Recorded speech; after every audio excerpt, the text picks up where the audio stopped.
Hello, everyone, and welcome to the Cosmic Closet Podcast, home of news that wants to, needs to, and will be discussed. I'm your host, Blaine, and joining me today are my co-hosts. We have Jacob. Hello. And we have Connor. Hello, everyone. And we have, under the alias of Spaceman, Mr. Rick Tumlinson. Hello. Rick, how are you today? I'm doing very good, guys. How are you guys? We're doing good. Doing good. Yeah. So you have the honor of being the fourth guest onto the podcast so far. We had a little bit of technical difficulties there at the beginning, but we got it settled. We're sounding good. Yeah, it's a very spacey thing to do. You know, we just kind of encounter a challenge and we just take our time. Nobody panics, and you just work your way through it. Exactly. Yep. So I guess if we wanted to just get right into the questions, the first one that we had kind of picked out for you was, what first got you into the space industry? How did you get involved in this line of work? Well, first of all, I'm going to kind of torque around a couple of things you're asking me about here, because, for example, you just said space industry. How did I get into it? That kind of thing. I'm not in this field because of the space industry. The space industry to me is a tool that I'm using to expand life and humanity into the universe. It is not, it's as if I were a sculptor. I'm not enamored of chisels. It's what they can do. It's what you can make using the tool. And so for me, the space industry, so to speak, really is just a tool, an economic engine, a technical engine, or industrial engine that helps power what it is that I believe we are here to do, which is to expand life and humanity into the universe. So, going backwards to that question, now that I've given it back to myself, Right. is how did I get involved or interested in space or get caught up in this movement? I'll put it that way for you. Yes. Well, Rick, let me tell you. No, I'm kidding. So here's I'm just having fun with you guys, but here's the answer. As I was growing up, I was reading a lot of science fiction. I was seeing the movies. I grew up during the Apollo era. Like several of my friends who are people that I know and who are out building rockets and stuff now. In fact, when I'm doing my talks, I show a picture of a kid sitting in front of a television set.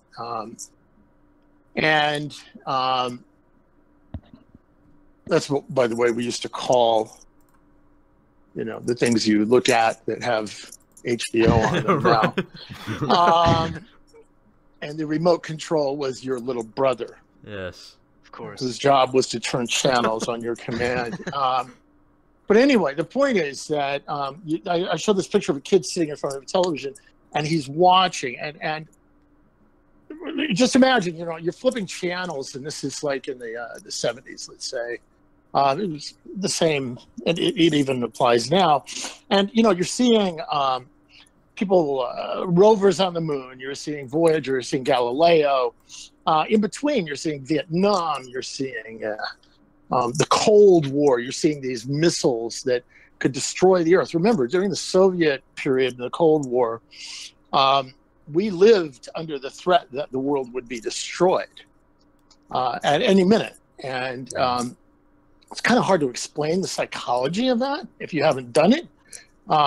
We used to have to, I remember when I was very, very young, we used to have to dive under desks as if a desk would protect you from a nuclear attack. But, this was the thing. It was going to happen. And there was this countdown clock and all of this. And yet, if you're a kid, you're watching television, you're reading science fiction about the future. There's people running around on moon buggies, and there's cosmonauts and astronauts doing stuff. Voyager, Galileo, as I said, they're heading out of the solar system. And then there's Star Trek, and then there's Star Wars, you know, and Right. all of this in the mind of a kid blends together. And you're like, well, of course that's what the future is going to look like. Of course. This is the future I want to have. I'm going to go make that happen somehow. And so there was a generation of us who grew up in that period who believed it. There's actually a documentary that was shot about some friends of mine and I, because a few years ago, we took over the Russian space station for about 9 months, the Mir space station. And there's a documentary called Orphan. I even wrote a silly poem that's online called Apollo's Children, and that's kind of what we were. We grew up believing this dream. And interesting, just to kind of give you a little historical background, because I think it's important that you understand this.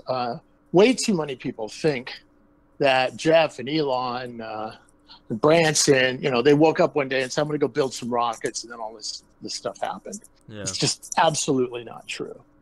They were among those kids watching these shows, these movies, seeing the reality of things. And I mean, you know, Star Wars, there's a reason that Elon's rocket's called the Falcon. You know, that's the Millennium Falcon. Oh, yeah. Of course. Oh, I didn't even connect that. yeah. Yeah, right there, dude. And it's a matter of we grew up with this dream. So in the middle of that period, there was a guy in Princeton named Gerard K. O'Neill, Dr. Gerard K. O'Neill. He wrote a book called The High Frontier. And The High Frontier was very interesting because it basically said, in the middle of, or just after we'd land on the moon, when we could do anything. We'd go to the moon, we could go out in the universe. He wrote this book. He said, look, you don't have to be an astronaut to have the right stuff. You can just be a regular person. And we can get together and we can go into space and we can use space resources. We can use working within democracy and free enterprise. And we can build a new human civilization that expands beyond the Earth. And we all read this and just gobbled it up. It was transformative for many of us. And what he also did, which is interesting because could have just written the book, but what he did then was he formed an organization, the Space Studies Institute. You could join if you heard about the book and thought it was something you want to work on. And they started having conferences in Princeton. And you could go to these conferences and be around other people who believed in this. Now, at the same time, what happened was there was a branching off of different other groups. There's a university group now called SED, Students for the Exploration and Development of Space. That came out of Dr. O'Neill's book. It's the largest group of for engineering students around the world at universities. There was another group called the L5 Society. The L5 Society was based on the idea of building colonies in what I always call free space, which is the space between worlds. And L5 stands for Lagrange point number 5, which is a gravitational kind of somewhat neutral area between the Earth and the Moon, where if you were going to build a colony, you'd want to put it there. There were all kinds of other groups that came out of this. And all of this happened, by the way, a little more historical context, at a period of time where there was the thing that was in the future that was going to be called the space shuttle. And so you have the context of this weird little period in the 70s there where we've gone to the moon, we've done all this great stuff.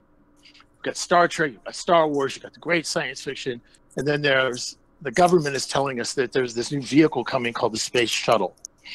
And the space shuttle, as pitched to Congress, was going to fly 50 times a year, and it was only going to be $100 a pound to go into orbit.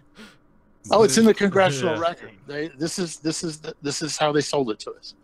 Boeing and Lockheed and all these guys, right? This is how they pitched it.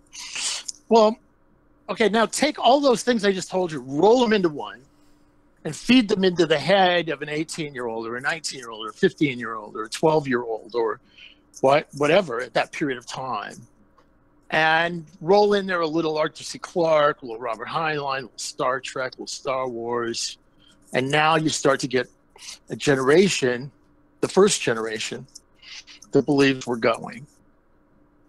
And so we believed it. We bought it, right? So now what's really interesting then, for example, the book, The High Frontier, which all of your listeners have to go buy, it's very dated. It's very dated right now, but it captures, what we're thinking about. Right. And so there was a guy, for example, a young guy, I think he was in high school at the time. He had a book club, and his idea, I think, later was that he wanted to start some sort of company that would sell books. And so he had this book club, and he had like a dozen books that he would like sell to his friends and stuff. And one of them was The High Frontier.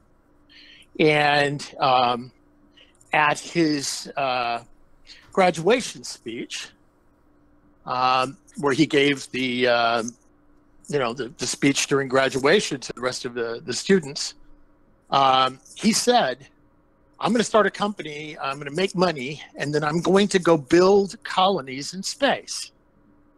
Wow. His name was Jeff Bezos. Oh, what? Oh my gosh. That's awesome. He said it. The largest online shopping. He said it in his graduation speech in high school. I'm going to make money, and I'm going to build colonies in space. Wow. Okay? So there's a bunch of us out there. One of my buddies that I've worked with off and on, a guy named Peter Diamandis, he started a thing called the X Prize. I worked with him on that. He went out in one direction. Some of my friends that were there during this period of time went in other directions. So this rolls into the 80s now. And we're starting to see that, okay, maybe they weren't exactly telling us the truth about the shuttle. Right. Okay. But it's too late. These organizations have started. These people have started getting into it. They're starting to work on it. So I joined with some friends of mine, and we formed an organization called the Space Frontier Foundation, which just had, I think its 30th anniversary is this year. We were more of the radicals. We were the MIB. We were the, we were the guys who were like, we immediately went to war with NASA. I'll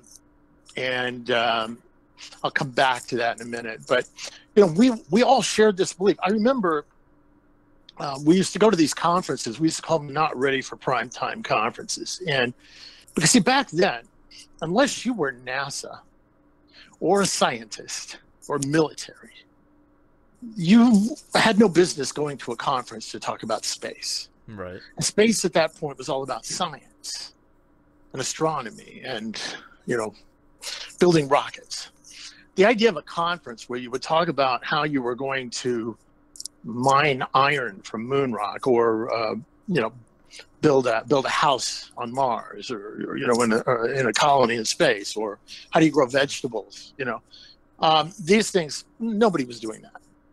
And so we would all show up and look around and go, man, these people are just as crazy as I am. And which is important, because what was happening was a tribe was being created. And this tribe believed in this and was mutually reinforcing. We all had different opinions. I mean, some of us were Republicans, some were Democrats, some were, a lot of libertarian for obvious reasons. All of this going on. In fact, we used to call ourselves Jerry's kids, and we were sort of the misfit toys of humanity here, because we have this whole language, this new vision, all of this. And what would happen then would be we would hear these new ideas and reinforce each other. I remember sitting, there's a famous bar, any of your listeners who go to Princeton, there's a bar there, and there's a big Norman Rockwell painting behind the bar, and it's very famous. It's right in the middle of Princeton, right by the university. And I remember us all sitting there drinking some beers. A lot of things happen over beers, as you might well know. And we're drinking some beers, and we pledged our lives and fortunes to breaking humanity out of the planet in our lifetimes. And almost everybody was at that table or at that event. You know, it is the Geek Squad, so some people did go to bed early, but I mean, overall, we pledged ourselves, and many of those people are still in the battle. What? And that's when the space revolution, as I call it, began. The space revolution that you see now manifested started in the 70s, rolled into the 80s. In the 90s was when we started trying different things. And there was a lot of stuff blowing up, and there were a lot of failures. Yeah. And there were financial disasters. But we didn't have, I should say, not and, but we were starting to put in place the legal frameworks, the policy frameworks. You see, NASA in particular had a problem. That problem was its own success. What was this problem? They'd been too successful. They had done this incredible thing. These astronauts with the right stuff had gone to the moon, and they kind of owned it. And the aerospace companies had built an aerospace industrial complex around this, and yet once we got to the moon, they didn't have a plan for anything to do afterwards. Right. Yeah. Right. Yeah. Right. And so, of course, what they did was, all puns intended, it created a vacuum, and in that vacuum rolled lobbyists and pork barrelers, let's call them. Right. People who said, look, we're going to build a space project, and it's never going to end, and we'll just keep cranking the money, and it'll go to my little space center, my corporation in Alabama or Florida or Texas or California or Ohio or Maryland, which is, by the way, where all the space centers are. And so it became a feeding trough because there was no clear direction. Now, Reagan came in the 1980s, and he did say, we're going to go out there and we're going to build a space port, and it's going to be called Space Station Freedom, and it's going to be done by about 1992. It's going to cost maybe $8 billion. Wow. And all of this. And so at that point, I and my friends in the Space Frontier Foundation went to war because, number one, we didn't believe the government should be in the business of building buildings. We also didn't believe they should be driving trucks like the space shuttle. And we didn't believe the $8 billion number. And we fought them down to one vote in the early 90s. There was a vote, one way or the other. It was a one vote difference between whether the space station got canceled or kept going. And we were on the side of trying to cancel it because we believed the private sector should do that job. Really? Now, what's ironic is now I'm friends with the people, times have passed, and I'm friends with the people on the NASA side, and saved the space station by one vote. We talk about how we almost killed it by one vote. Because, look, the space station is a magnificent thing.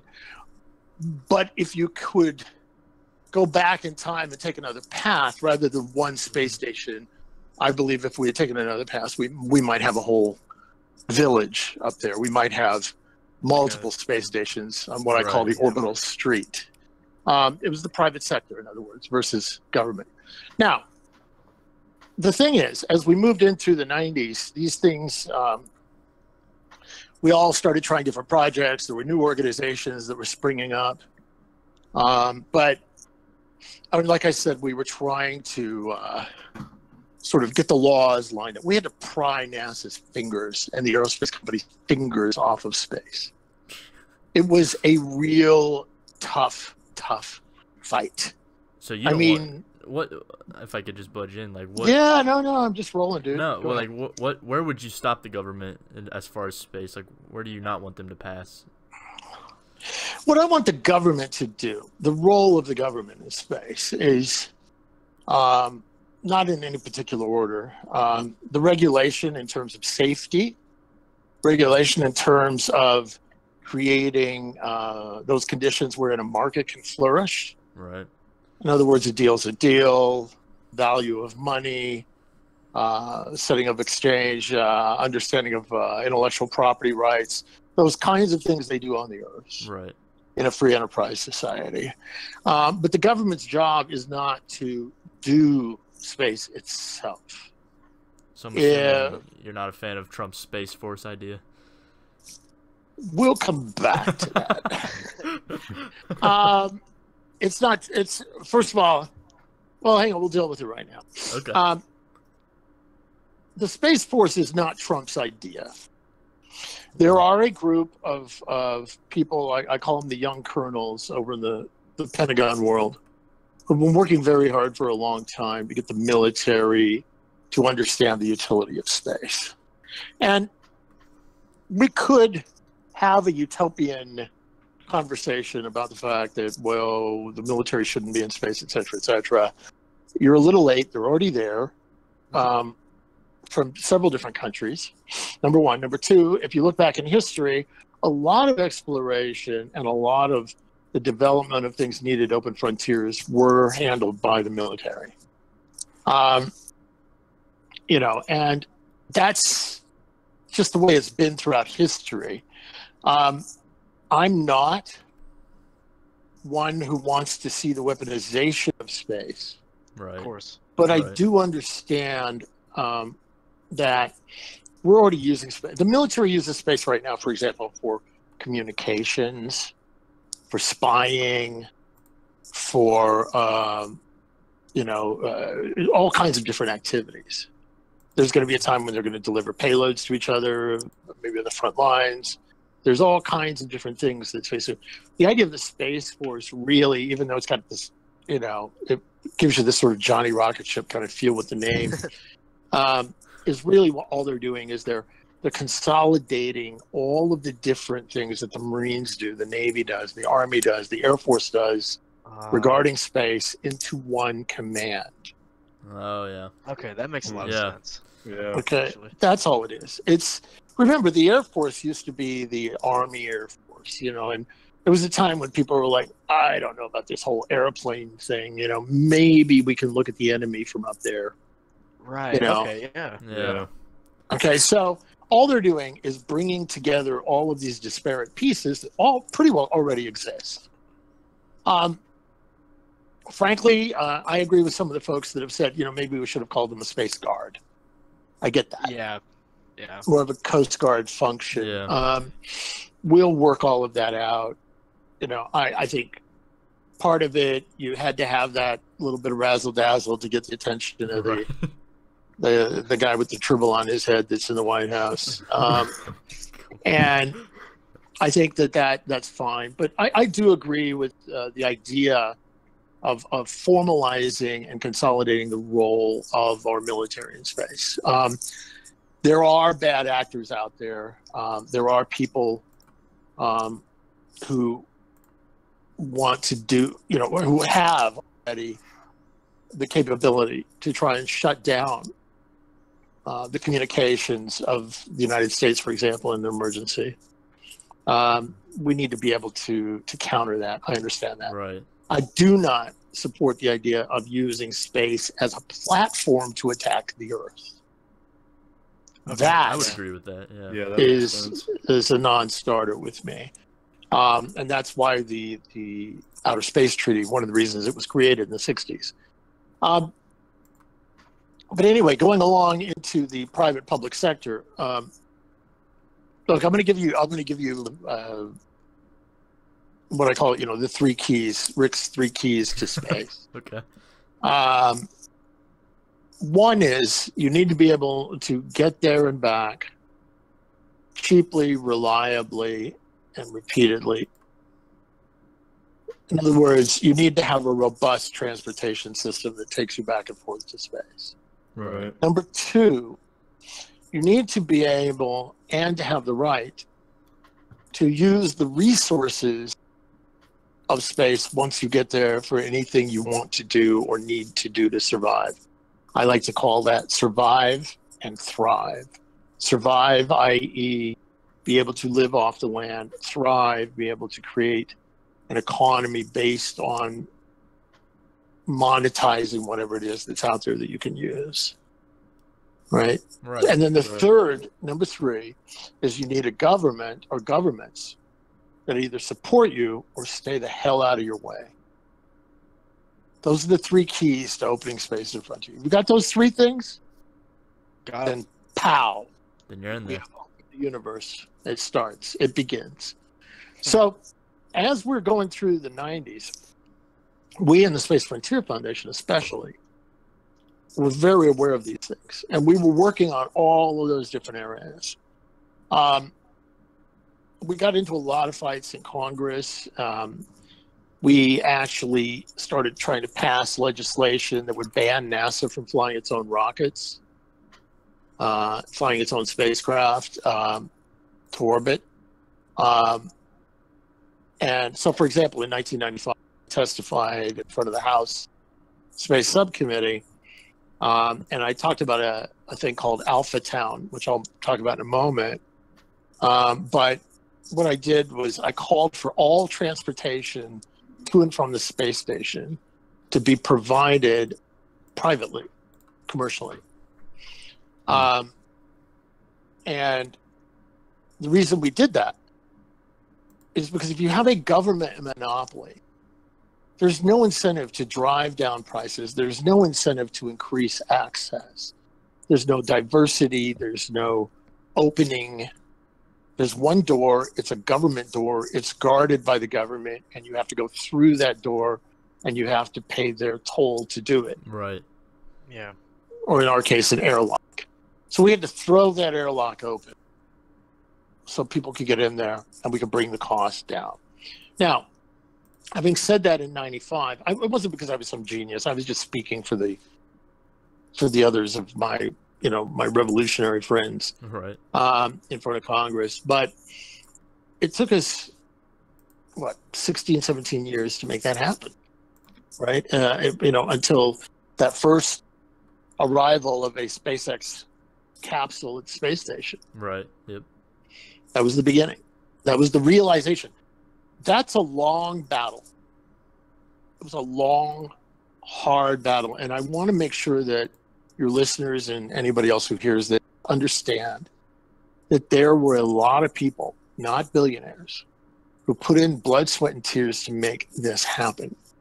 I remember being on calls at midnight with people in different time zones, and we're counting votes on the floor of Congress, and who's seen what congressperson, right, and which way is this person going to vote to make sure that this could happen, or that, for example, that there was enough funding so that the first SpaceX test rockets, spacecraft, could be built and funded. Because there were people also down there who represented Lockheed Martin and Boeing and the big aerospace companies that were scared to death of these new players and these new rules and these new ideas.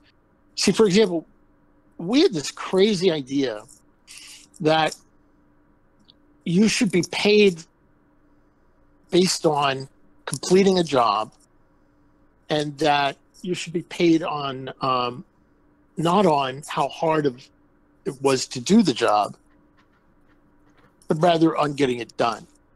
I love that idea. Isn't that just crazy? That's just crazy talk, right? That's just, that's insane. But see, in Washington, there's a thing called cost plus contracting.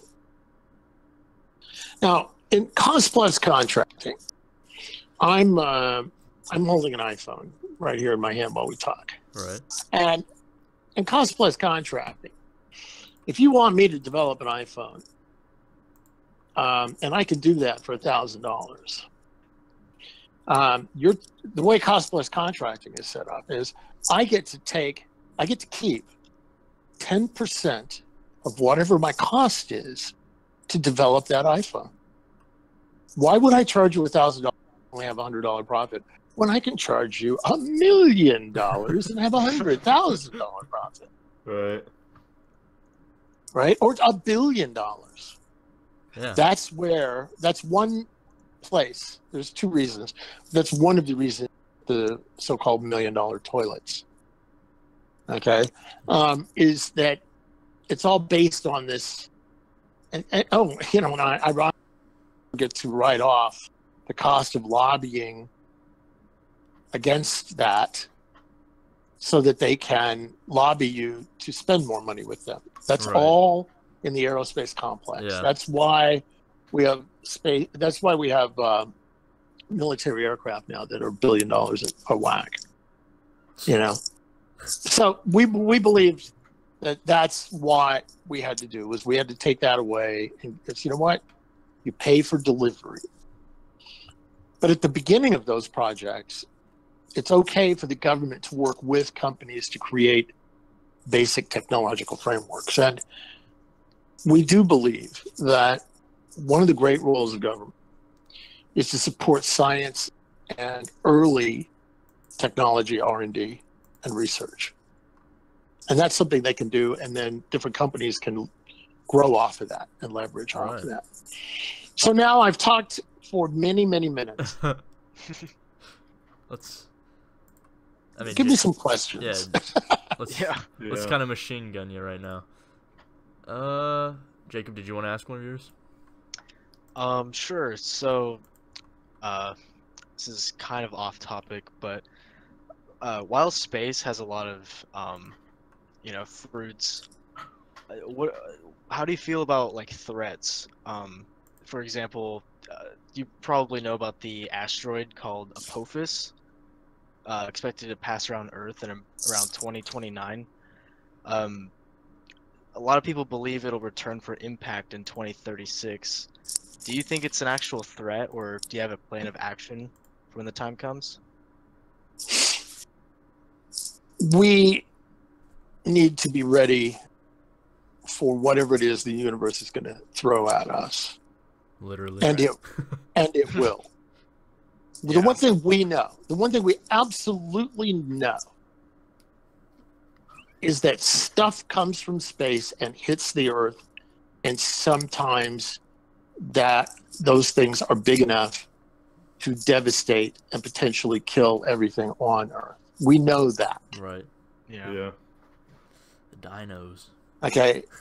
Yeah, there's a T-shirt that says, what if the dinosaurs had a space program? But we know that's coming. And we need to be ready for it. We need to be ready for it in terms of looking out there, searching, characterizing, understanding the objects that are coming our way. Not just the big ones, the medium ones, the small ones. It doesn't take a very large object hitting in the middle of a metropolitan center to devastate that center of population. Right. Now, I know, we all know there are cities we would love to see wiped out, but I have a couple of my own, but it's just not a cool thing. I think that, look, it's really, really important that, and this is, it's a great question, because, see, as we begin to become citizens of the universe and widen our view, that kind of stuff is just, it comes along with the territory. We will know, we will understand, hey, these things are coming. And by the way, a lot of that is the same research you need to go out and harvest resources from asteroids as well. So, yeah. I believe we need to be out in space. We need to be active. We need to understand how to deflect and capture whatever, depending on the size, orbit, speed, etc., of these objects, and deal with them. Okay. Connor, did you have one? If not, I can throw one at him. Yeah, let me throw one in here. What do you think the greatest challenge facing humanity is in regards to space. Like, obviously we've already gotten there, so what else do we have to accomplish in order to actually colonize a planet or just colonize something? Oh, goodness. The greatest challenge facing humanity right now is ignorance and willful ignorance. Yeah, ignorance is a choice. Ignorance and the decision to be ignorant.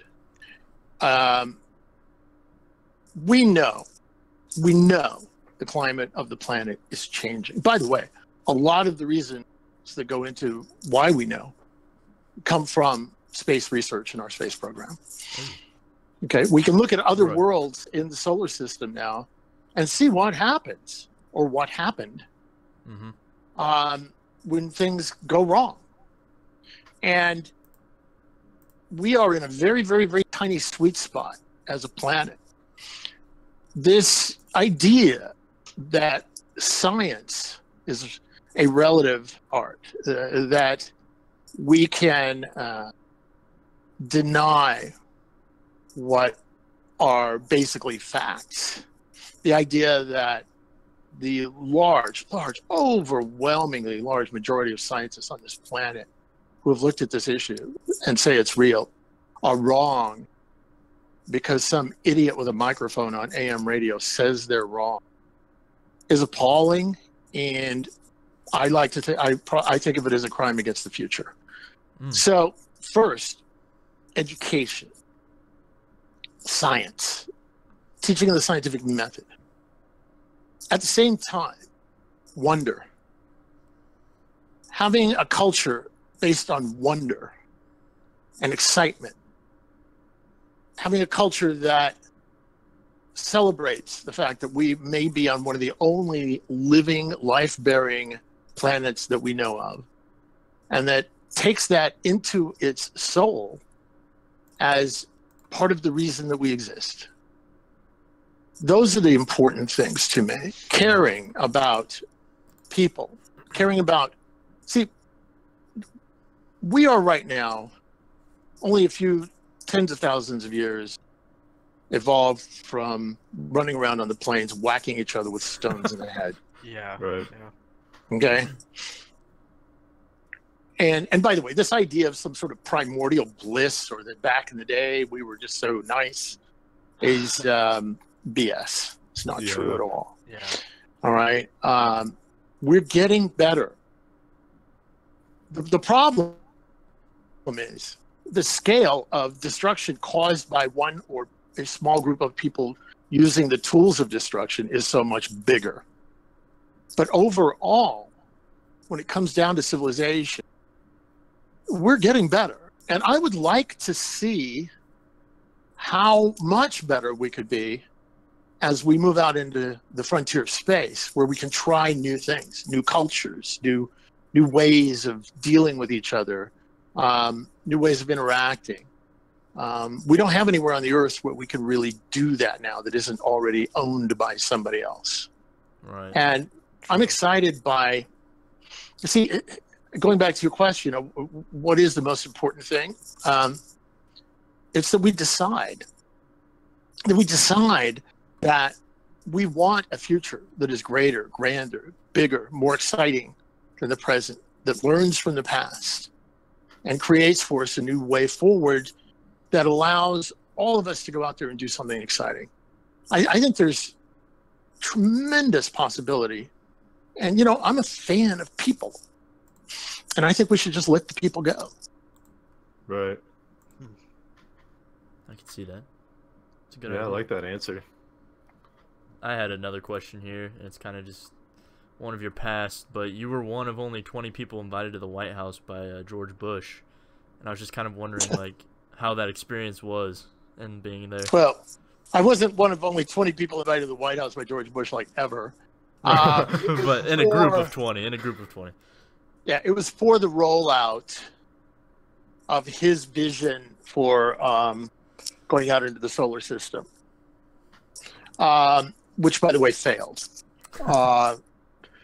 And it's I mean, it was fun. You know, I was definitely much more of an outlier then than I am now. Mm-hmm. I think, in a sense, we were in the middle of. We hadn't started to win as much as we are now, and we were still fighting those fights, fighting those battles. You know, and frankly, I didn't quite look like the other 19.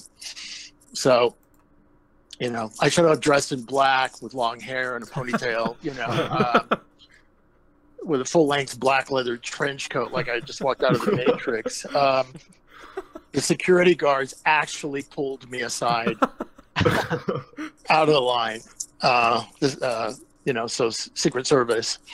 It was like, so I swear I'm on it was the funny list. because it was funny, yeah, because there were some people from the aerospace side, the people I'd been battling with, who were like, no, he's okay. But no, it was a lot of fun. But you know, that program failed, unfortunately. I put together an anthology called Return to the Moon. I think it was 2004, I think, published, with a bunch of other people that had written essays on how we should do it. And basically, NASA and the White House ignored everything we said. Oh, wow.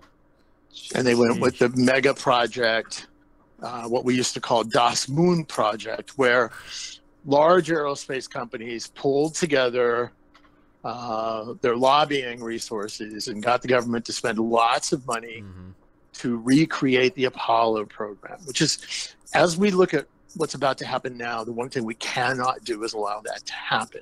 Your listeners cannot allow that to happen.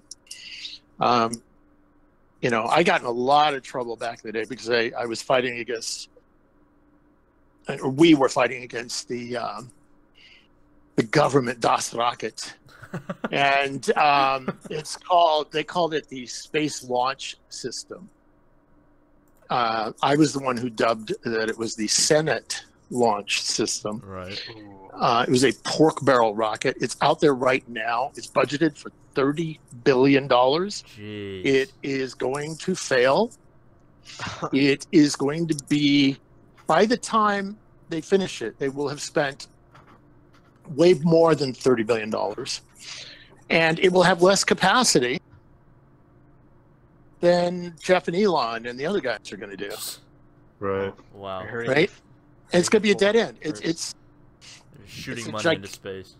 But no, dude. No. That would be great. They're shooting money into the pockets of politicians and aerospace company executives. Oh, man.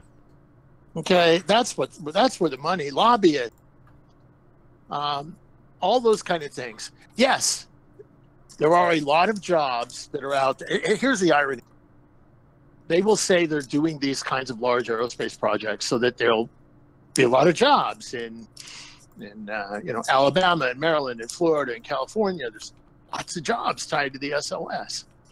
The problem is that, in a way, if that tax money represents seed corn, you're eating it now rather than investing it in a way that'll make sure that we can feed our dreams and feed people as far as jobs and many, many more go in the future. In other words, if you took that $30 billion and put that into the development of an industrial space economy or space resource development, or buying rides in space from the private sector and buying resources. Let's say you took a few billion and said, we're going to buy X million tons of water in space. And we don't care where you guys get it, whether it's the moon, Mars, asteroids. We don't care. Hell, you could bring it from the Earth. We don't care. But as long as there's, like, you know, 1 million gallons of water put at this point in the year 2025. All right. And the government will buy that. What you're doing is you're seeding an economy. And at the end of the day, the good people of Alabama and Florida and California, Maryland, Texas, there's a ton more jobs. because you're creating an economy rather than sort of this feeding of this beast, you know, to build something that's basically going to be outdated by the first time it flies. Right. And that's the constant battle we fight with these guys. So it's incredibly frustrating. And I've watched a lot of people in our cause who just, you know, it's just sad. It's really sad. But there's hope. And that hope showed up in the early part of this century. I call them the billionaire cavalry. And it's like we were out there desperately fighting, you know, and we're all getting wiped out. And then here they come. The other guys, the other Apollo's children, come rolling in, having probably made wiser business choices growing up than some of us did, because we're activists and we're fighting for the cause, and they decided to go out and make billions of dollars. And they come rolling in, and here we go. Because now they've got money, they've got technology that they can fund, and yes, they needed what we had done, but they also have their own drive, their own imagination. Right. Jeff Bezos is putting $1 billion a year into this for the rest of his life. Wow. Oh my gosh. He just said that 3 weeks ago on stage. Wow. That's awesome. Well, he just became the richest man on Earth. I love the fact that the richest man on Earth is one of Jerry's kids. He's an O'Neillian. I call him O'Neillians. And that he believes it is our job to expand life and humanity in space. That gives me hope. Right. Yeah. Right. And then you've got Elon, Paul Assoff building this massive launch system. You've got Branson going. You've got, I think there's like at least 3 Russian oligarchs I know. The Chinese, they're over there. They're going. They've got their own space station. They're going to the moon. So it's happening. It's happening. It's not happening fast enough. But in a way, we're dealing with a historical change of such magnitude where humanity at the end of this period will have now redefined itself as being a species that is a part of the universe rather than, you know, apes with apes with guns down here on the surface. So there's a lot of possibility here, but that big shift occurred when these guys showed up. And I went way off your question. No, you got it. Jacob, do you have one for him? Okay, so correct me if I'm wrong, but there's an idea that if we colonize another planet, they're basically just independent of Earth. Is that true? And if it is, I'd like to piggyback off that. Okay. And I will correct you when you're wrong. No, I'm kidding. So people try and do that to me all the time. I just ignore them. Yeah. But does it matter? I would throw that back to you. Does it matter? If they're off on their own?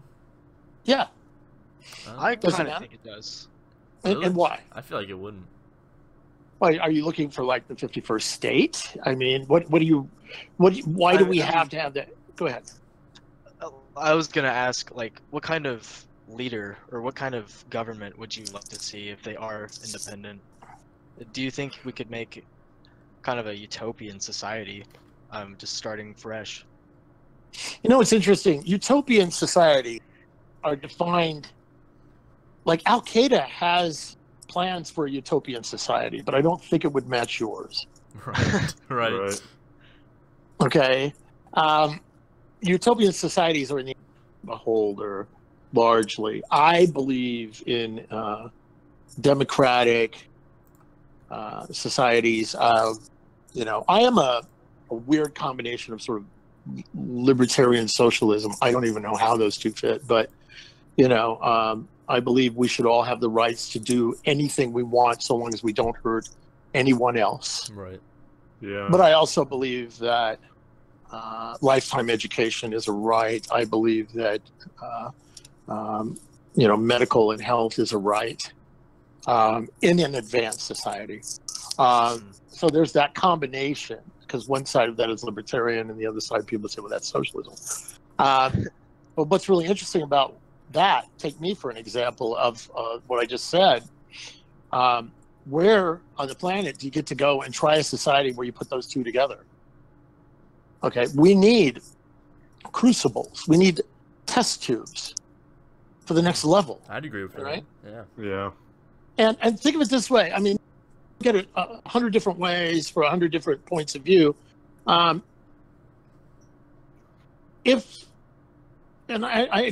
don't support that point of view, but if the religious conservatives wanted to go out and start their own colony or their own settlement, then bless them. Right. Because if you want to be a part of that colony and settlement, you can go there. Right. Yeah. It doesn't matter. I believe that your generation X, Y, Z, we start back over at A, I guess, I don't know, but I'm not sure where we go. Yeah, the generation here that's coming up already is showing signs of being transhumanity, transcultural, hell, transsexual, all of this stuff. Right. I mean, there's your generation doesn't see borders, doesn't see genders, doesn't see, in a broad sense. Of course you do, but as a cultural perspective, that's completely new. Mm-hmm. That's never happened before, and I would love to see how that manifests in new societies that are spawned out of that view of being human. And there's nowhere on the earth to try that. Right. You'd have to push aside an existing culture, and you can't entirely. But what if you took a group of people who sign onto a charter, that says these different things, that you can do anything you want, be anything you want, we don't care, that education is going to be free in our space colony, medical is going to be free in our colony. Maybe I'm going to go another step that will make some people crazy, but you'll have a guaranteed income, but everybody has to have a basic job that has to do with keeping the colony alive. But that's it. So you wouldn't want them tied to a nation? You'd want them. I don't care. Right. I don't care because look. Well, no, you're a very good question. And look, there is one thing we do know about colonies, and that is that all the way back to Greece, to other entities throughout history, about 2 generations in, the colony looks back at the motherland and says, F you. Yeah.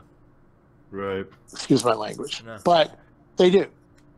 They're like, you don't understand us. Because the second and third generation has, they grew up there. They live in that place. They lived on the moon. They live on Mars. That's their home. The people on that blue-green planet there with that big sky, which would probably freak them out if they ever walked around under it, right? Those people don't understand. You don't understand our problems out here. You're not us. So, of course, they're going to rebel. They're going to break off. In a way, it doesn't matter whether the colony is started by the Chinese or the Russians, the Americans, or whatever. Once they get out there, they're probably going to throw off that yoke and do their own thing. So, which, by the way, makes for a lot of great science fiction novels. Yeah, that'd be some Star Wars action.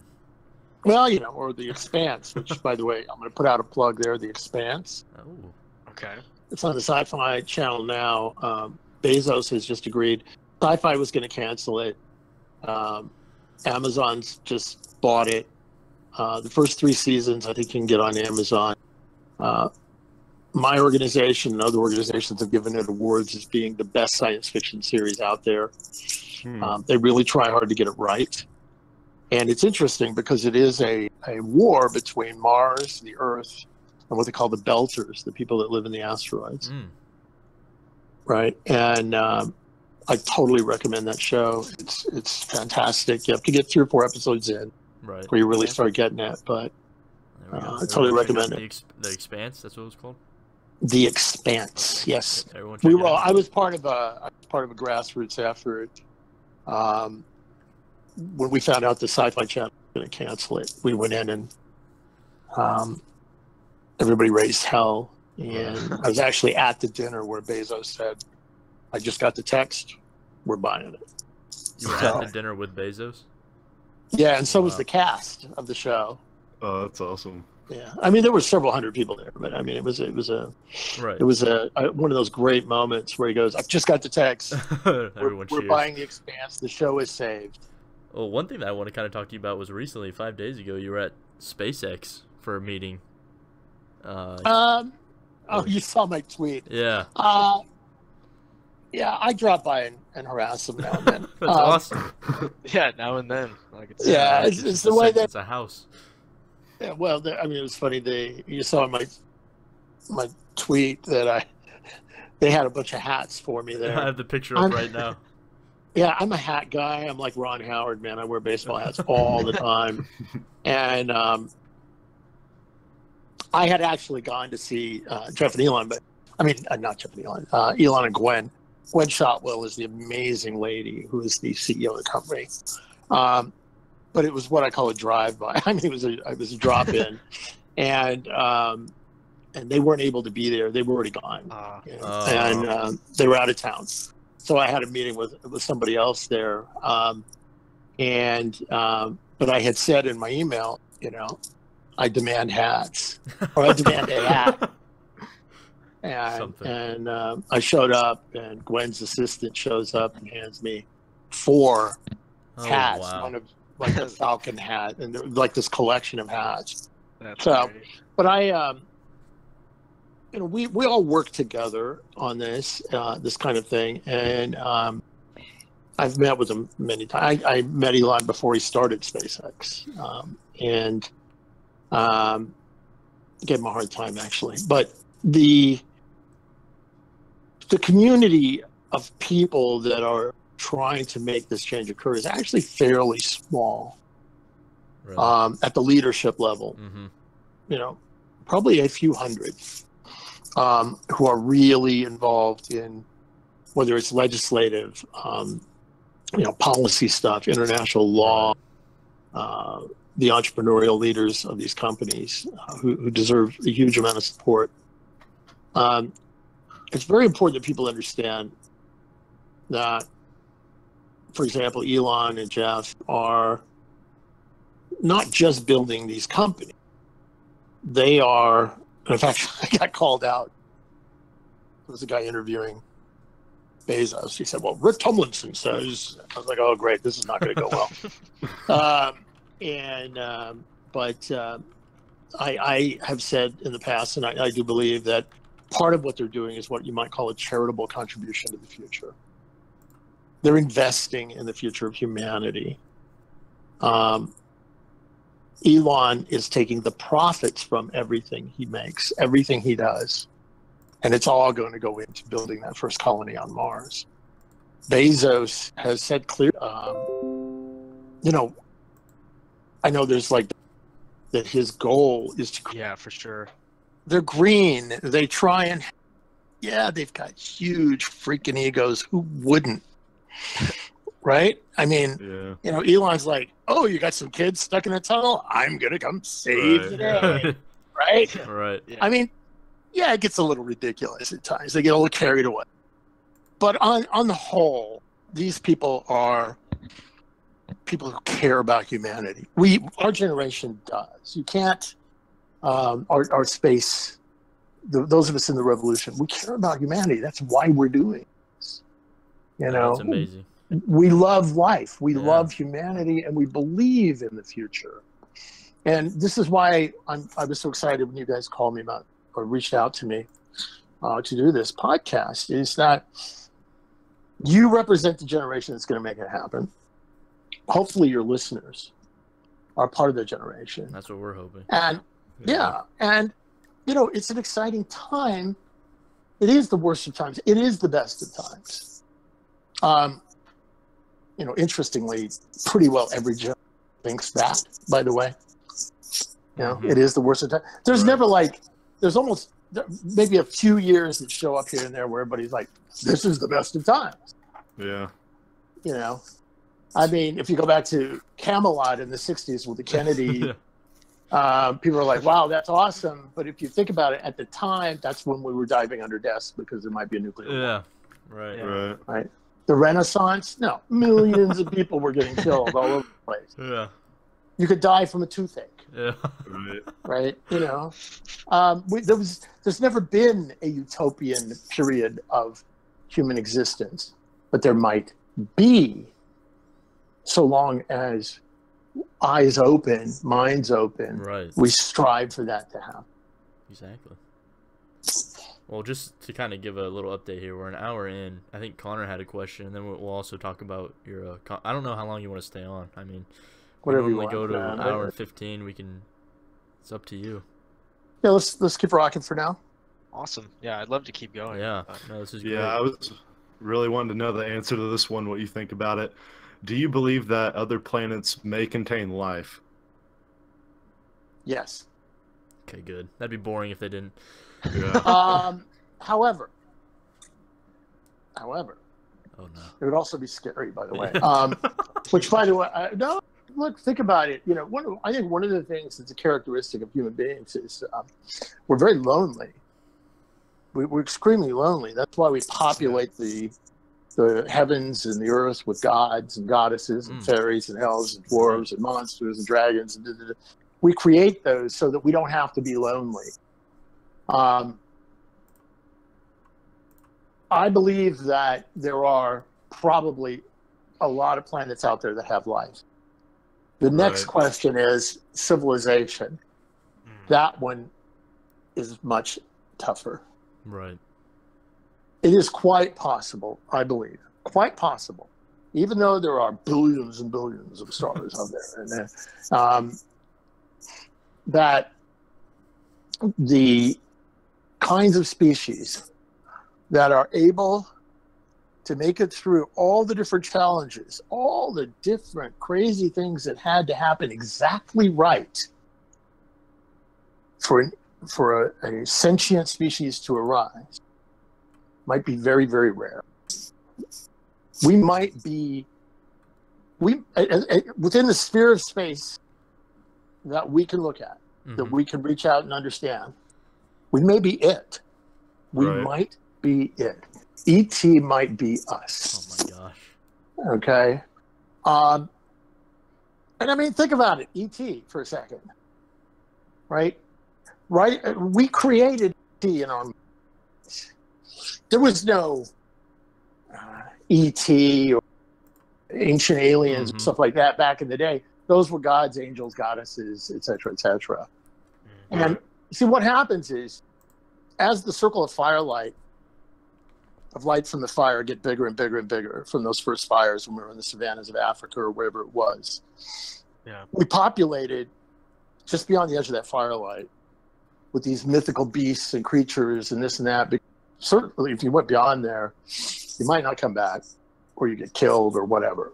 And yet at the same time, all these things going on around us that we couldn't understand. You look up, they could see the stars back then, and you'd see all this stuff going on, and well, how's that happening? And so you start projecting yourself, and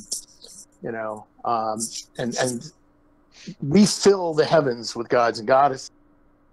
And now, just isn't it interesting that as we move to a technological period, all of a sudden there are these like super high tech, because gods and goddesses always have to have better tech than you do. Right. Whether it's winged horses or chariots or the ability to throw down thunderbolts or, wipe out Sodom and Gomorrah. I mean, whatever their tech is, it's got to be pretty damn impressive compared to you. Right. And now we have aliens and UFOs and all of this.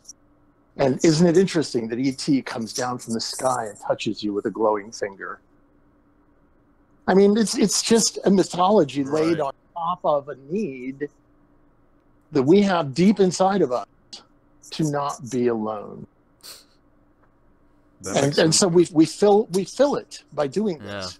Now, that may never go away. That may be an inherent human trait because, somehow during the evolution of life, this creature shows up and becomes self-aware, begins to ask, why am I here? Who am I? What am I doing?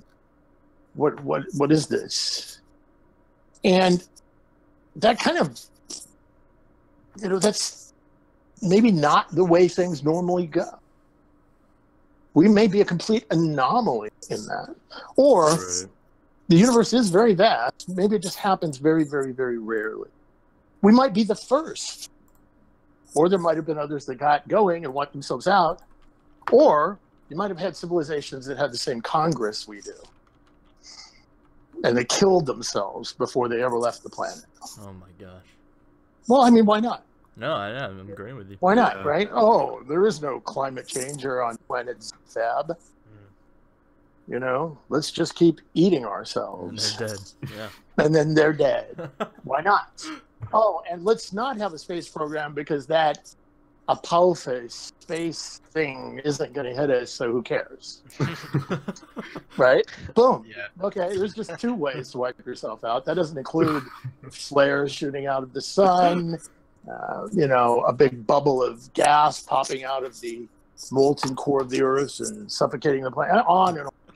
Nuclear war, hackers, da-da-da. Are you happy yet? I mean, it's like, there are so many ways to die. So many ways to be wiped out. There have been so many times that we can look back. Isn't it interesting that most of the asteroids that have close encounters with the Earth, we discover after they passed? Yeah. Or as they're passing. Yeah. Right? That's not a good plan. No. It's not very comforting. No, it's not very comforting. But I mean, look, the big picture for me is we are here, and I say this all the time, we are here to go there. That's why I believe we exist. But we'll come back to that maybe in a minute. And go ahead. Jacob, did you want the next one? Yeah, or Blaine, do you have any questions that are kind of off that same topic? No. So I was gonna bring up the private sector again. Oh, no. Okay. So I had no idea you and Elon and Jeff had like a whole network and collaborated a lot. But still, you're all separate companies. So where do you draw the line between like collaborating and competing? Yeah, look, I want to be very, very clear. I don't hang out with you. Okay, I'm just a guy. Right. I want to claim like, we're sitting around drinking scotch tonight, planning the future of humanity. Right. We're not buddies or anything like that.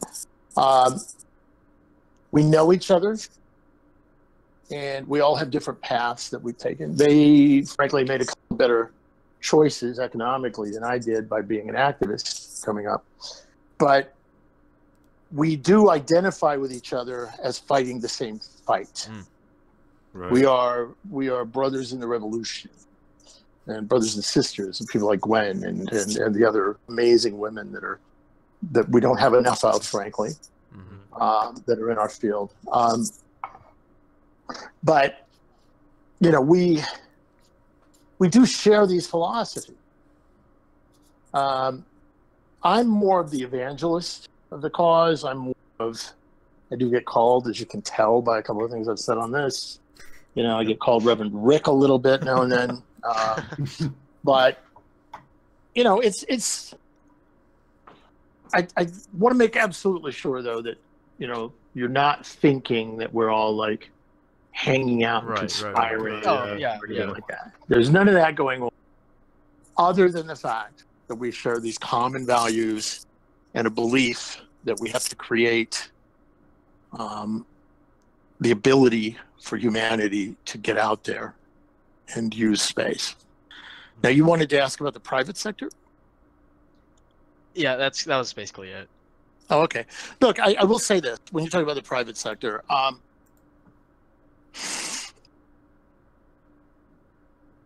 I just started a venture capital firm, very small little company. We're raising money right now. We're looking for people who want to invest in space. Anybody out there, whatever.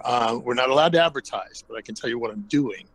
Right. So, and what we're doing is we're trying to raise a fund and then take those funds to the new entrepreneurs who are just maybe stepping off the stage of a space business plan competition and help them get started with some coaching and some funding and all of that. Because there are a lot of people that want to invest in space, they don't know where. And there are a lot of people that want to do incredible things, and they don't know where to get the money. And I've been through this, not being a billionaire, having started companies from scratch, and taken it, gone through the different phases, and also having been in the nonprofit world, and had a nonprofit, part of whose goal was helping start companies. Right. Okay, that was really a lot of my education came through that. We started the first ever space business plan competitions to enable entrepreneurs to get some coaching and to get them funded and get them some visibility. So, for example, there's a company called Made in Space. They flew the first 3D printers on the station. They came through our business plan competition. They've just, I think, don't quote me on this, but I think they've just come up with a sample of fiber optic material that they've created out there that is 50 to 100 times more efficient than optics made on the Earth. Oh, wow. Wow. Holy cow. Yeah. Well, if you think about it, in microgravity, you can align crystals of the glass and all of that kind of good stuff, basic science. But it's really important to understand that I love to use they used to say no bucks, no Buck Rogers. I like to say nobody stays until somebody pays. Right? You got to have a way to make or pay the bills. Right. All right. I was going to say make a profit, but hell, I'd be satisfied just paying the bills. It's like, I'm making a ton of money and I'd be like, no, I could just live on Mars. I'm cool. Yeah. But it's really important that you understand that we have to leverage off of the amazing work that's been done in our space program up to date. And I don't want to demean that in any way. Right. The astronauts, the hundreds of thousands of people that have put so much work into giving us the platform to stand on. But now we have to apply hard-nosed, business calculus to what it is we're doing and figure out ways to create profit, and a lot of profit, so that we can draw more money and get more excitement, create more jobs, and then get more happening out there. I agree. All right. Well, why don't you tell us a little bit about the New Worlds 2018 conference? Oh, yeah. Okay. So New Worlds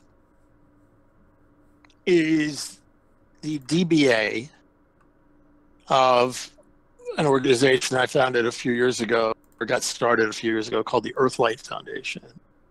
And it's really interesting. I'm going to tell you guys about this because you represent part of this generational shift. When I started this idea, it was about 9 years ago. I was going to do this Earthlight Foundation. And I came up with the term Earthlight because a gentleman I knew who's passed away since, named John Young, had actually walked on the moon. And he told me when they were on the moon that there was this amazing blue-green light that was, when the sun was down and the Earth was overhead, it was the sunlight bouncing off of the Earth. Oh, wow. And the cameras couldn't capture it because they were, primitive cameras at the time. But that it was so bright that you could read the New York Times. It was really bright. Oh, that's awesome. But it was surreal, the surreal blue-green glow. And given the fact that my goal is the expansion of life into the universe, which we have to talk about in just a second, but my goal is the expansion of the universe. And given that, I went with the Earthlight Foundation. The problem was back then, I had friends tell me that's a little bit airy-fairy for space, for the aerospace and the NASA and And so we decided to go ahead and use the term New Worlds. And we created a conference. This year is our 4th conference. It's called New Worlds 2018. It's 2 days. In one room, we have about 250 academics, entrepreneurs, scientists, engineers, and we're all talking about the how. How are we going to do these things? Here's my idea. Returning to the moon. We're going to have Bob Zubrin, who's one of the geniuses of our time in the area of Mars and the moon. And we're going to have some of the companies that are launching lunar landers. We're going to have Bill Gerstenmaier, who's the head of human spaceflight for NASA. Oh, wow. He's the guy who writes the checks for Elon, Jeff, and these other guys in Boeing. He's come to every one of our conferences so far. He hangs out. He loves it. Oh. We're a very different conference, too. We have some academic papers. Dr. Phil Metzger, University of Central Florida, runs the paper session. And the participants vote. So if you're there and you're in the audience, you're voting on the best paper. So we have that sort of American Idol moment, right? Yeah. And then we have a session called Sharks in Space. And no, it's not the Sharks in, not Shark Week kind of sharks. It's it's financial, and we have entrepreneurs, and again, the audience votes on the best thing along with a panel of experts. We have talks that are like TED Talks. We call them Star Talks, which is space science, technology, art, and research. And we have people, and those are kind of off center. We'll have somebody come in, talk about something that maybe not tied to space. We're going to have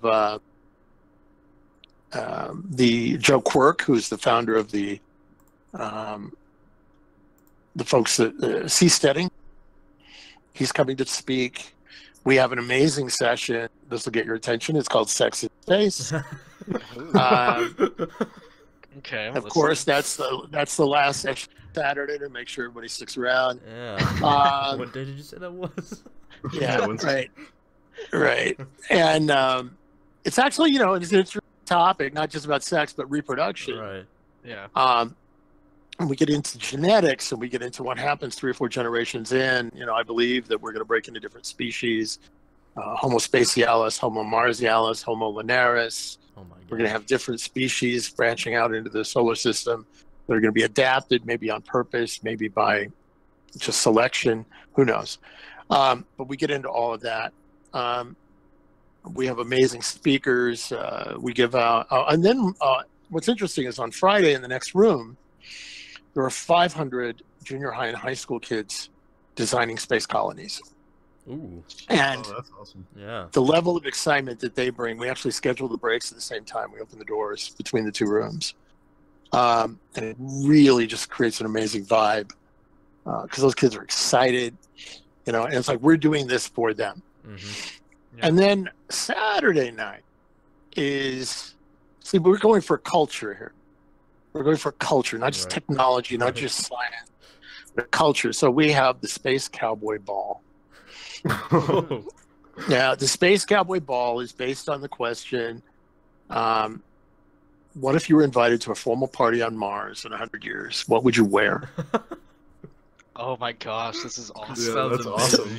It is amazing. It's sort of a steam space punk. And if you go to our website, newworlds2018.org, there's a gallery there of the conference, and you can see some of the outfits that people wear. And it ranges from we had one guy show up with a cowboy hat, dressed in a business suit, with an LED on his pocket. And he says, "Yeah, I'm 22nd century J.R. Ewing from Dallas." It's like, okay, fine. Or another guy, a total wise guy, shows up and he wears a business suit. And I said, "Dude, you're supposed to be like in costume." He said, "How do you know they're not going to go retro in 100 years?" Oh yeah. Oh my gosh. And I was like, "Come on, man." He's like, "Yeah, you're right. My suitcase wasn't big enough to carry it."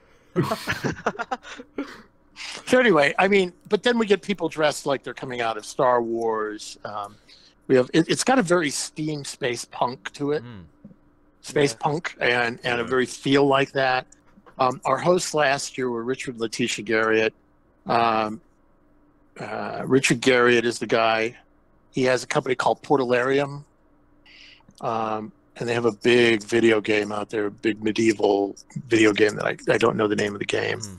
That's a huge video game. But he was one of the people that bought a ticket to go for a week in space.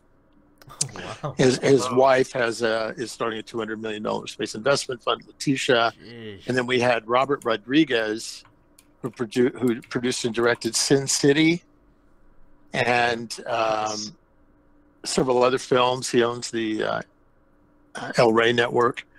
And we give out the Space Cowboy Award for somebody who's doing a lot of leading edge work. So Dr. Pete Worden won it the first year. Pete was behind one of the first lunar orbiters that found ice on the moon. He was a bad boy in NASA for a long time. Got the first vertical takeoff and landing launch vehicle back in the 90s. It was called the DCX. It was the first one that showed you could go straight up and straight down and land, and it's Blue Origin now and SpaceX are all using that technology. But he also is the guy in charge of the mission to another solar system that he and Stephen Hawking were working on. The second year was the Deputy Prime Minister of Luxembourg. Luxembourg is a little country that has decided to put $200 million into a space resource fund. Whoa. They signed the first deal with Deep Space Industries, which was my space resources company that I founded a few years ago. And then this year, who knows? Somebody you've heard of will show up and get the award. But it's a great party. I will tell you this. I mean, I'm really totally all about space, but one of the great accomplishments of our party is that we go from this award banquet, we shift. We actually have some live music. Whoa. We have a tradition of ending the banquet with an acoustic version of Major Tom. That's awesome. That at the end of the acoustic version, DJ kicks in, and it turns into Prince 1999, and then we go, and the dance floor is packed for 3 hours. Now, for a bunch of space geeks, that just makes me so proud. Right? That's awesome. They have people dancing. But look, it's all about, and by the way, it's a fundraiser for space education. Mm-hmm. But, we have live arts and all kinds of stuff going on. Magicians, people like that walking around. It's sort of a kind of a Burning Man party approach kind of thing going on, right? If that makes any sense. Yeah. So yeah, I invite anybody, newworlds2018.org. And where's it being held at? We'll link that. Oh, Austin, Texas, man. Austin, Texas. Yeah, we'll put that in the description. Right. The motto of the city I live in is keep Austin weird. No, like that's the formal motto of the city. Hey. That really is. We're weirder than Portland or Seattle. We're weird. It's just great. I'll have to check it out. Good culture. Yeah, come check it out, man. It's and you'll learn some stuff, and you'll be around in a not gigantic setting, a fairly intimate setting with people who are really making a difference. That's awesome. I'm looking at the website right now, and there's a special price for students. I'm just throwing that out there for any listeners who think that this is too much. You can go, I think it's $15 a day as long as you bring your student ID. Yeah, I mean, look, we know you guys have no money. Well, you say you have. I don't know. I know you tell your parents you have no money, but somebody's buying the beer. Right. Right. We know it doesn't just magically appear. But we're just going to go with that fiction and pretend that you have no money. Yeah. And we want students there. Oh, well, by the way, the hotel we're at is in the middle of UT. Oh, okay. We're in the heart of the University of Texas campus. Oh, wow. Okay, and we're 10 minutes away from 6th Street, which is like New Orleans. I mean, it's insane. So, yeah, students. By the way, we are looking for what we call serious professional volunteers. You can actually drop me an email if you want to be a serious professional volunteer and either work with Earthlight New Worlds or the conference. And that's rick@newworlds.space. There we go. And I will pass you on. I will pass you on to Haroon, who is a young guy who's our executive director, and he will plug you in. We need people badly who can do things like WordPress. We need people that want to have management skills and just want to be around space people. I actually, a quick aside, if you don't mind. That's pretty well all I've been doing is quick asides the last 15 minutes. But I will tell you this. When I got started in the field, and this is a hint, by the way, one of the things I did, because I didn't have all the degrees or whatever, I was in New York City, and I started throwing monthly meetings on the Intrepid aircraft carrier. And there were space meetings, and we would have a space speaker. And I would be the host. And I would get to hang out with a very important person who was coming to speak in front of 150 people. And after a while, that allowed me to work my way into the field. And then I was a volunteer working with space organizations. Right. It was a great way to get in. With Dr. O'Neill, when he was doing the Institute, I volunteered. I said, I will sweep the floors. I don't care. Just let me hang out with you guys. And I did, and he was very kind, and Dr. Freeman Dyson, who was his partner, they were all very kind, and they let me work my way up. And I recommend that to your listeners that want to get in the field. Yeah. Just get in there, get in the door, and show your stuff, and then you can work your way up. You can be anything you want. You really can. It's just a matter of doing it. Right there. Yeah. But, I mean, it's a matter of just getting in the game, getting, as Teddy Roosevelt said, there's a great quote about being in the arena. You've got to be in the arena. You've got to play. You've got to make it happen. If you're getting an engineering degree, get a business degree, work in a shop, do these different things. Robert Heinlein, the great science fiction author, any one of his books you must read. The Moon is Our Harsh Mistress, Stranger in a Strange Land, Farmer in the Sky, all of these books, amazing books. In one of his books, he has a character, Lazarus Long, who lives multiple generations. And this is basically, if you're going to be an enlightened person, you need to be able to do everything from, change a diaper, to program a computer, to fix an airlock, to build a small rocket motor, to do all of these things. And when you're going into space, if you're going to go be a pioneer in space, you need to do all of these things. You need to have broad skills, but most importantly, you have to have initiative and creativity and never give up. There we go. Well, we are at an hour and a half. Was that like mic drop? That was that was a great note to send. Except in space, it would be like mic release. Floats off. It's not dropping, dude. I need.